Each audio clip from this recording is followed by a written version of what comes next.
যুদ্ধলৈ গমন। ৰাৱণে শোকৰ ওপৰত শোক পাবলৈ ধৰিলে। ইন্দ্ৰজিতৰ মৃত্যুৰ শোক একেবাৰেই পাহৰিব নোৱাৰা হ'ল। এইবাৰ ৰাৱণে নিজেই যুদ্ধলৈ যাবলৈ প্ৰস্তুত হ'ল। ৰাৱণৰ 14,000 স্ত্ৰী আহি ঘেৰি ধৰিলেহি। ৰজাই মহাক্ৰোধেৰে ধনুৰ্বাণ লৈ যুদ্ধযাত্ৰাৰ কাৰণে সাজু হ'ল। ৰাণী মণ্ডোদৰীয়ে আহি ৰাৱণক বিৰোধ কৰিলেহি। তেওঁ ক'লে, হে ৰাজন, তোমাৰ নিজ দোষতেই বংশ নাশ কৰিলা। সীতাৰ স্বামীক সীতাক ঘূৰাই দিয়া। ৰজাই কিন্তু মণ্ডোদৰীৰ ফালে ঘূৰিয়েই নাচালে।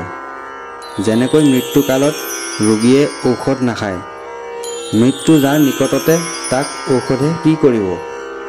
মণ্ডোদৰীৰ প্ৰবোধ ৰাৱণে নামানিলে। ৰাণীয়ে পৰিণাম বুজি খুব কান্দিলে। কনক ৰচিত ৰথ অষ্টঘোৰাই বহন কৰিছে। সেই ৰথত উঠি দশাননে ক'লে, যিবিলাকে ধনু ধৰিব জানে, সৰু ডাঙৰ সকলোৱে সাজি কাচি মোৰ লগত যুদ্ধলৈ আহা। বীৰ চূড়ামণি ইন্দ্ৰজিতে ৰণত প্ৰাণ এৰিলে, আৰু কাক ৰণলৈ পঠাম? সেইকাৰণে মই নিজেই যুদ্ধলৈ ওলালোঁ। কোটি কোটি ৰাৱণৰ সৈন্যই সমৰ কৰিবলৈ সাজু হ'ল। শ্ৰীৰাম লক্ষ্মণ পশ্চিম দ্বাৰত আছে। ৰাৱণে তেওঁলোকৰ লগত যুদ্ধ কৰিবলৈ সেই দুৱাৰলৈ গ'ল। ৰাৱণৰ সাৰথীয়ে বায়ু বেগেৰে ৰথৰ ঘোঁৰা চলাই দিলে। ৰাৱণক যুদ্ধথলীত দেখিবলৈ পাই কপিবিলাক পলাবলৈ ধৰিলে। সেনাপতি গন্ধমাদন যুদ্ধলৈ আগবাঢ়িল, কিন্তু তাক পঞ্চপাত বাণ মাৰি বিমুখ কৰিলে। তাৰ পাছত নীলবীৰক দশাননে দেখি 30 পাত বাণে নীলবীৰৰ বুকুত বিন্ধিলে। কুমুদ মহাবীৰক 30 বাণে যুদ্ধত পেলালে। 9 পাত বাণে জাম্বুবাণক বিন্ধিলে। এনেকৈ ৰাৱণে প্ৰকাণ্ড প্ৰকাণ্ড বীৰবিলাকক যুদ্ধত পেলালে। কিমান বীৰ যুদ্ধত পৰিলে তাৰ লেখ জোখ নাই। তাকে দেখি ৰাৱণে সাৰথীক ক'লে, হে সাৰথী, পশুৰ লগত যুদ্ধৰ কোনো প্ৰয়োজন নাই। গতিকে ৰাম আৰু লক্ষ্মণৰ ওচৰলৈ ৰথ ঘূৰোৱা। তেওঁলোকক মাৰি পাছত বানৰক মাৰিম। ৰাৱণৰ আজ্ঞা পাই সাৰথীয়ে অতি সোনকালে শ্ৰীৰামৰ ওচৰলৈ ৰথ চলাই দিলে। ৰাৱণৰ ৰথ বিদ্যুতৰ চমকৰ নিচিনাকৈ আহিবলৈ ধৰিলে। ৰাৱণে হাতত ধনু লৈ শ্ৰীৰামৰ সন্মুখলৈ গ'ল। বৈকুণ্ঠৰ নাথ ৰামক দশাননে দেখিবলৈ পালে।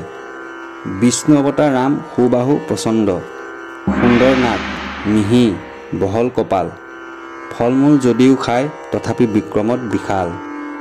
ৰাৱণে ৰামৰ দেহত ত্ৰিভুৱন দেখিবলৈ পালে। শ্ৰীৰামৰ সৰ্ব অংগ নিৰীক্ষণ কৰি ৰাৱণে লাখে লাখে পৰ্বত, সমুদ্ৰ, সৰ্প দেখিবলৈ পালে। দশাননে মনে মনে ভাবিবলৈ ধৰিলে, মই একান্তভাৱে জানিবলৈ পালোঁ ৰাম দেৱনাৰায়ণ। যদিও মোৰ ৰামৰ হাতত মৰণ হয়, তথাপি মই বৈকুণ্ঠলৈ যামেই। ই অখণ্ডনীয়। গতিকে বেজাৰ কৰি বিমুখ হম কেলৈ? সেইবুলি ৰাৱণে ৰামৰ সন্মুখলৈ ধনু লৈ আগবাঢ়িল। ৰাৱণৰ দ্বিতীয়বাৰ যুদ্ধ। দৈৱৰ লিখন খণ্ডন নহয়। শ্ৰীৰাম ৰাৱণৰ দুয়োজনৰে মহাৰণ আৰম্ভ হ'ল। বীৰে শতবাণ জুৰিলে। সেই বাণক 20 বাণে ৰাজীৱ লোচনে কাটি পেলালে। তেতিয়া ৰাৱণে বাছি বাছি চোকাশৰ প্ৰহাৰ কৰিলে। তাৰ দ্বাৰা ৰামৰ কোমল অংগ জৰ্জৰিত কৰি অচেতন হ'ল। ৰাম পাছ হৈ দিয়াত লক্ষ্মণ আগবাঢ়ি ৰাৱণৰ ওপৰত শীঘ্ৰে দিব্য বাণ এৰিলে। লক্ষ্মণৰ বাণত সাৰথীৰ মুণ্ড কাটি মাটিত পেলাই দিলে। বিভীষণে গদাঘাৱে অষ্টঘোৰা মাৰিলে। দশাননে খঙেৰে বিভীষণৰ ফালে চাই ক'বলৈ ধৰিলে, পাপিষ্ঠ বিভীষণ, তই বংশ নাশ কৰিলি, তোক আজি মাৰি পেলাম। কোনে ৰাখে আজি চাম। সেইবুলি বিভীষণক মাৰিবলৈ হাতত খেল তুলি ল'লে। খেলপাত হুংকাৰ দি এৰিলে। স্বৰ্গ মৰ্ত্য পাতালত চমৎকাৰ লাগিলে। তেওঁ লক্ষ্মণক ক'লে, হে লক্ষ্মণ, তুমি প্ৰাণ ৰক্ষা কৰা। লক্ষ্মণে খেলৰ ফালে বাণ এৰিলে। 3 পাত বাণে খেল কাটি 4 খণ্ড কৰিলে। খেল কটা যোৱাত ৰাৱণৰ খং উঠি ভয়ংকৰ কুৰি চকু ঘূৰিবলৈ ধৰিলে। ৰাৱণে আৰু খেল তুলি ল'লে। বজ্ৰসম খেলপাত দেখি ভয় লাগিবলৈ ধৰিলে। এই খেল যাকে মাৰে তাৰ জীৱনৰ সংশয়। ৰাৱণে এই খেল লক্ষ্মণক মাৰিবলৈ আনিছিল।